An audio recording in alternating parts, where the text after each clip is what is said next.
So, carbon tax, the issue of the week, and boats and asylum seekers not far behind, and we'll talk this morning with the Shadow Minister for Immigration, Scott Morrison.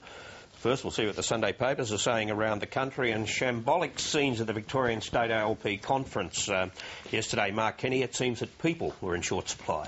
Yes, it does. Julia Gillard's obviously looking to avoid embarrassment here, and she narrowly escaped some yesterday when a move by some forces in the ALP there in Victoria, in her home state, Victoria, they were looking to pass a resolution that would force the federal government's hand on same-sex unions, same-sex marriage.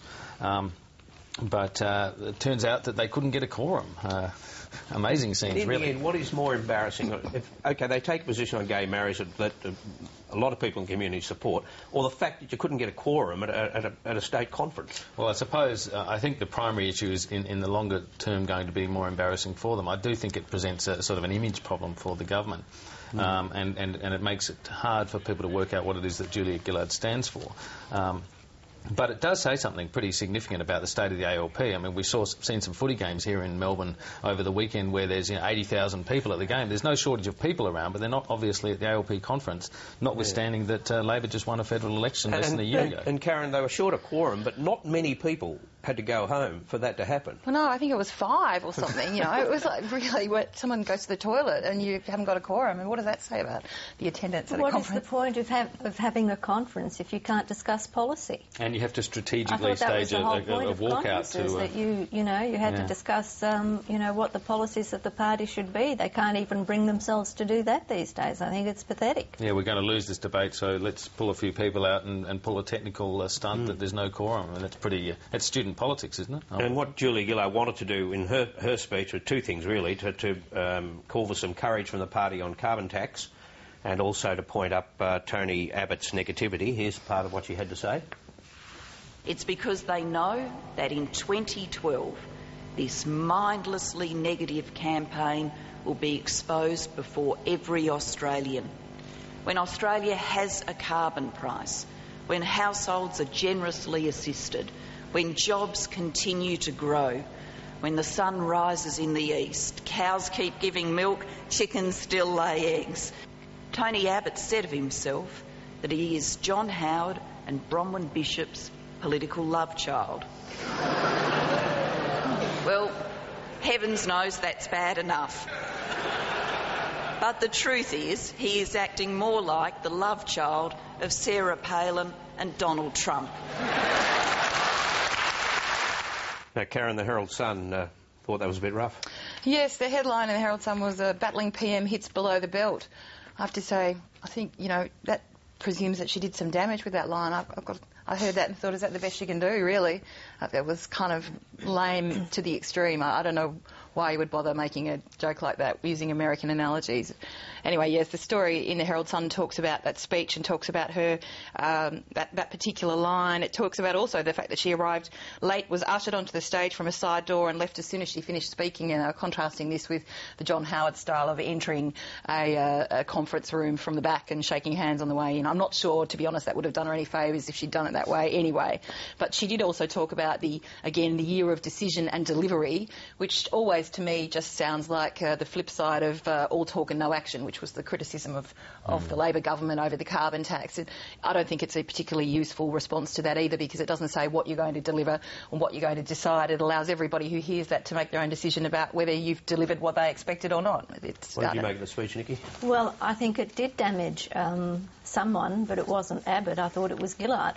Once again, it was all about Abbott and not about the government's carbon tax policy.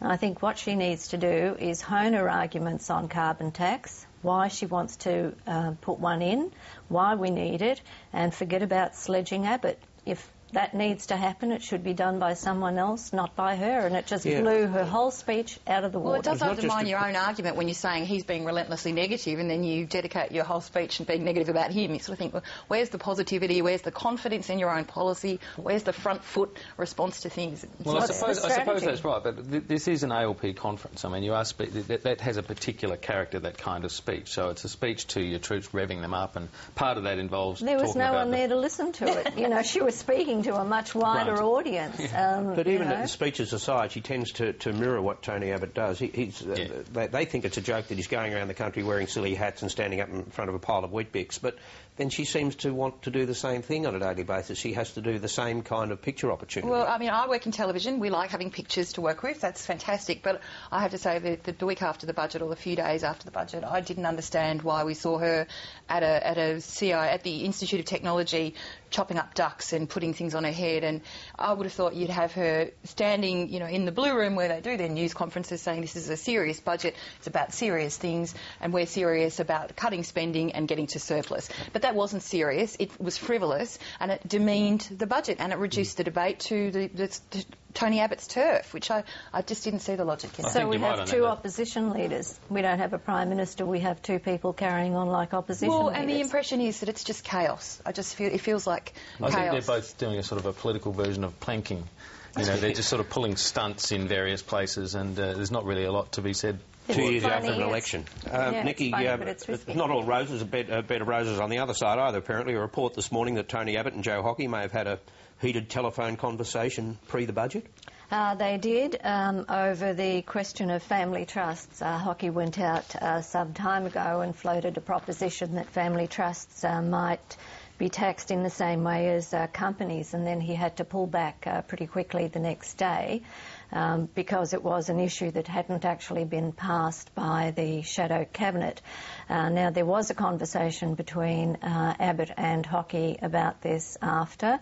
I gather it wasn't quite as heated as it was reported today, but nevertheless, there is a bit of unhappiness with Hockey and the way he's conducting himself in the portfolio. And there are people who are only too keen to exploit this and to publicise it. I don't think it was Abbott, but I think it might have been other people who have designs on Mr Hockey's job. And such as Andrew guess Robbins. who that might? Well, there's someone else who was out there during the week flaunting Malcolm Turnbull. his wars. We'll talk about him a little later on, but wasn't there a bit of unhappiness too with the way